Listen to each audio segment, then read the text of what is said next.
Of ఇండియాగా పేరుగాంచిన ప్రసిద్ధుడు మహనీయుడు అబ్దుల్ కలాం గారి వర్ధంతి అని ప్రధానోపాధ్యాయులు గౌరవ గణేష్ కుమార్ సార్ గారు చెప్పారు. ఆయన గురించి మీకు కొంత వివరించడానికి నేను ప్రయత్నిస్తాను. అబ్దుల్ కలాం గారు భారతదేశ అణ్వస్త్ర పితామహుడుగా పేరుగాంచారు. క్షిపణి శాస్త్రవేత్త, భారతరత్న, భారత రాష్ట్రపతిగా ఎదిగిన మహనీయుడు అబ్దుల్ కలాం గారు.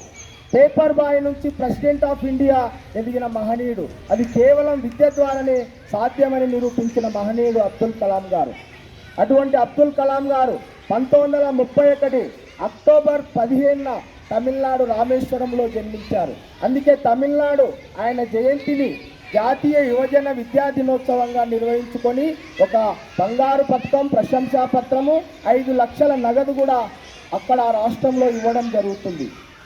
ఆయన జూలై 27, 2015లో పిల్లల మధ్య మరణించాడు. ఆయన కోరిక కూడా అదే.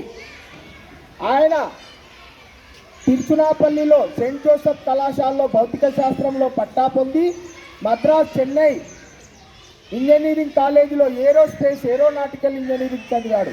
ఆయన చిన్నప్పుడు చదువుకున్నప్పుడు వాళ్ళ నాయనతో, నాయన ఆ పిట్టల ఆకాశం నేను అట్లా ఎగరాలంటే ఇంటర్ ఫెయిల్ అయింటాడు. అరే నువ్వు ఫెయిల్ అయినావు ఎట్లా ఎగురుతావు అంటాడు. కానీ ఆయన ఆ లక్ష్యాన్ని, అందుకే కలలు కనండి వాటిని నెరవేర్చుకోండి అని చెప్పిన మహనీయుడు. ఇదంతా ఆయన అంటే ఒక రోహిణి ఉపగ్రహాన్ని పోఖ్రాన్లో అణుపరీక్ష జరిపి SSLV, PSLV ఇట్లా అణ్వస్త్ర ప్రయోగాలు చేసి భారతదేశాన్ని అణ్వస్త్ర దేశాల సరసన నిలిపిన మహనీయుడు. ఆయన మహనీయుడే కాదు, మానవతావాది కూడా.